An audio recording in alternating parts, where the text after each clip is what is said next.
Assalamualaikum warahmatullahi wabarakatuh. Apa kabar Krestu persemuanya? Semoga kita senantiasa mendapat bimbingan Allah menuju jalan yang lurus.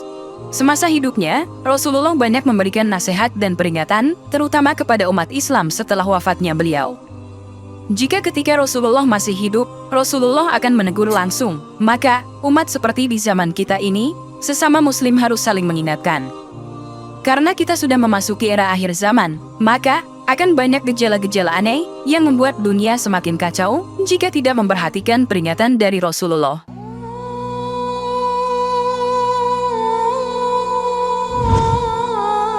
Peringatan dari Rasulullah yang paling terkenal adalah munculnya dua penyakit mengerikan di akhir zaman yang menimpa umat di seluruh dunia. Rasulullah bersabda, "Umatku akan ditimpa penyakit yang pernah menimpa umat terdahulu." Sahabat bertanya, "Apa penyakit umat terdahulu itu?" Beliau menjawab, penyakit itu telah terlalu banyak seronok, terlalu mewah, menghimpun harta sebanyak mungkin, tipu menipu dalam merebut harta benda dunia, saling memarah, hasut menghasut, sehingga jadi zolim menjolimi. Jika kita garis bawahi hadits tersebut, bisa diringkas menjadi dua penyakit utama, yaitu cinta dunia dan takut mati. Banyak umat Islam yang dibutakan dunia dan tidak memiliki niat untuk melakukan amal sebagai bekal akhirat. Kemudian menjadi takut mati karena lemahnya iman dalam diri umat. Rasulullah bahkan pernah menyebutkan bahwa orang yang paling cerdas ialah orang yang selalu mengingat kematian dan mempersiapkan bekal akhirat. Kemudian ada juga peringatan bahwa akan datangnya masa yang disebut sebagai generasi Ruwaibidah, di mana manusia dipenuhi berbagai intrik. Dari Abu Hurairah, Rasulullah bersabda, akan datang tahun-tahun penuh dengan kedustaan yang menimpa manusia. Pendusta dipercaya, orang yang jujur didustakan. Amanat diberikan kepada pengkhianat, orang yang jujur dikhianati, dan Ruwaibidah turut bicara. Lalu beliau ditanya, apakah Al-Ruwaibidah itu? Beliau menjawab, orang-orang bodoh yang mengurusi urusan perkara umum. Selain riwayat Ibnu Majah, Imam Ahmad juga meriwayatkan matan hadits serupa dari dua jalur yang berbeda, yaitu dari sahabat Abu Hurairah dan dari Anas bin Malik. Rasulullah bersabda, sebelum munculnya Dajjal, akan ada beberapa tahun munculnya para penipu. Sehingga, orang jujur didustakan, sedang pendusta dibenarkan. Orang yang amanat dikhianati, sedang orang yang suka berkhianat dipercaya, dan para al-Ruwaibidah angkat bicara. Ada yang bertanya, apa itu Ruwaibidah? Rasulullah bersabda, orang fasik yang berbicara tentang persoalan publik. Imam Al-Suyuti menjelaskan, maksud dari hadis itu adalah munculnya makar dan tipu muslihat. Sedang kata Al-Ruwaibidah merupakan bentuk tasghir dari Al-Rabid yang berarti berlutut. Seolah-olah, hadis ini menggambarkan orang yang berlutut itu sebagai orang yang rendah kemampuan dan keilmuannya, namun banyak berbicara dan mengeluarkan statement tanpa didasari ilmu yang memadai, namun dipandang baik oleh para pengagumnya, sehingga memiliki pengaruh dan dampak yang luas. Lebih lanjut, Imam Al-Suyuti mengisahkan, ketika salah seorang sahabat bertanya, wahai Rasulullah, apa yang nampak dari umat-umat sebelum kita? Beliau bersabda, raja atau pemimpinnya justru datang dari orang kecil di antara kamu. Para pelaku kekejian justru adalah orang-orang besar kalian. Dan ilmu justru ada pada orang jahat dan hinanya kalian. Al-Ruwaibidah, yaitu orang yang lemah, yang berlutut pada orang-orang mulia yang memahami urusan, lalu dia duduk untuk mendapatkan sesuatu darinya. Lebih lanjut, Rasulullah bersabda dari Abdullah bin Mas'ud, hendaknya kalian bersikap jujur, karena kejujuran menuntun kepada kebaikan, dan kebaikan itu menuntun ke surga. Bila seseorang terus bersikap jujur dan berjuang keras melaksanakannya, ia akan dicatat di sisi Allah sebagai orang yang syidik. Jauhilah kedustaan, karena ia menyeret kepada keburukan, dan keburukan menjerumuskan ke neraka. Bila seseorang terus berdusta dan mempertahankannya, maka ia akan dicatat di sisi Allah sebagai pendusta. Gambaran ini dijadikan oleh Rasulullah sebagai tanda-tanda dekatnya hari kiamat, di mana banyak pembohong dicitrakan sebagai orang jujur.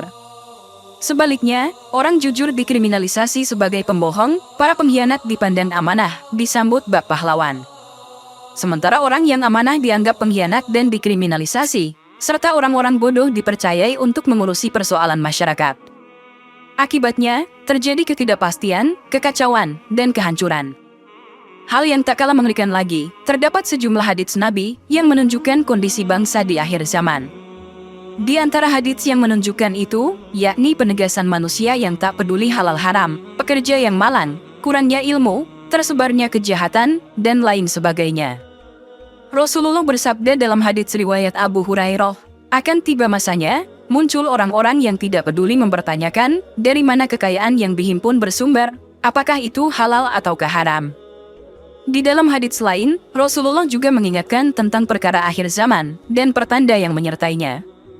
Rasulullah bersabda bahwasanya Al-Mahdi tidak akan keluar hingga jiwa-jiwa yang tak berdosa terbunuh. Apabila jiwa-jiwa suci itu terbunuh, maka penduduk langit dan bumi marah atas kematian mereka. Lalu orang-orang mendatangi Al-Mahdi, mereka mengaraknya seperti seorang pengantin diarak kepada suaminya pada malam pesta pernikahannya. Dari sekian banyak tanda-tanda kemunculan Al-Mahdi, ada satu di antara tanda-tanda tersebut yang harus diperhatikan dan dipahami secara serius oleh seorang cendekiawan Muslim, agar tidak salah dalam memahami literatur tentang topik ini. Tanda itu ialah tegaknya khilafah di Baitul Maqdis.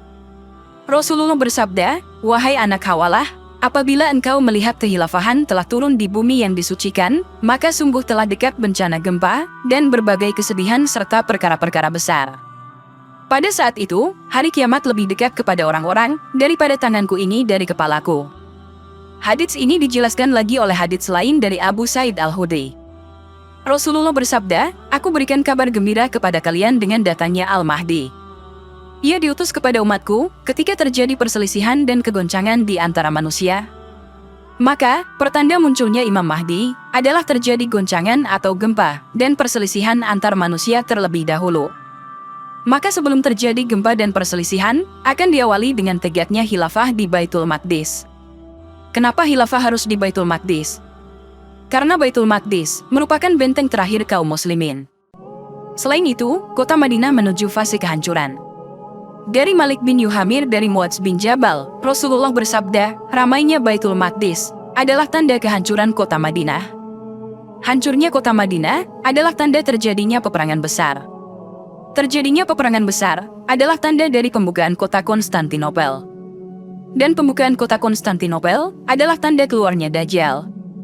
Syekh Ismail Al-Muqaddam dalam Fikih Asroti As-Sa'ah menggarisbawahi bahwa Imam Al-Mahdi tidak akan muncul bila khilafah belum tegak di Baitul Maqdis. Khilafah tidak akan tegak jika Baitul Maqdis masih terjajah. Maka bagi beliau, kemerdekaan Baitul Maqdis adalah suatu keharusan sebelum fase Al-Mahdi. Allah sendiri juga telah mengingatkan akan datangnya musibah kepada semua manusia di dunia. Orang-orang beriman hendaknya mengkhawatirkan akan datangnya bencana ini karena tidak hanya menimpa pada orang dolim saja. Musibah dan penderitaan bisa muncul sebagai dampak perilaku dari sebagian orang yang berbuat maksiat. Disebutkan dalam Al-Quran Surat Al-Anfal ayat 25, dan hindarilah siksa yang sekali-kali tidak menimpa secara khusus orang-orang yang zolim di antara kamu. Dan ketahuilah, Allah sangat keras siksaannya. Tidak terlalu sulit kita menemukan fakta di lapangan perihal dampak kolektif akibat sedikit orang yang zolim atau maksiat. Terlebih, jika yang berbuat zolim itu adalah orang-orang yang diberi amanah memimpin masyarakat. Hukum keseimbangan dan tata tertib sosial akan segera mengalami gangguan akibat perilaku individu yang menyimpang. Semakin luas tingkat penyimpangan, semakin besar pula daya instabilitas yang ditimbulkan. Dalam konteks ini, ayat Al-Quran tersebut dapat dipahami agar manusia selalu menghidupkan kontrol sosial. Kontrol sosial berupa saling menasihati dalam kebenaran, saling mengajak kepada kebaikan, mengingatkan dampak buruk kezaliman, serta mencegah kemungkaran. Dalam satu riwayat, Rasulullah memperingatkan tidak satu masyarakat pun yang melakukan kedurhakaan, sedang ada anggotanya yang mampu menegur atau menghalangi mereka, tetapi dia tidak melakukannya, kecuali Allah akan segera menjatuhkan bencana menyeluruh atas mereka.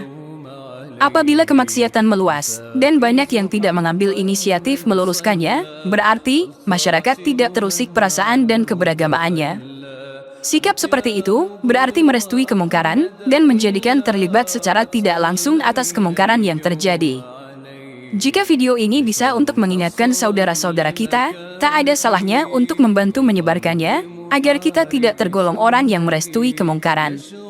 Semoga dapat bermanfaat untuk kita semua. Wallahu a'lam bishawab. Wassalamualaikum warahmatullahi wabarakatuh.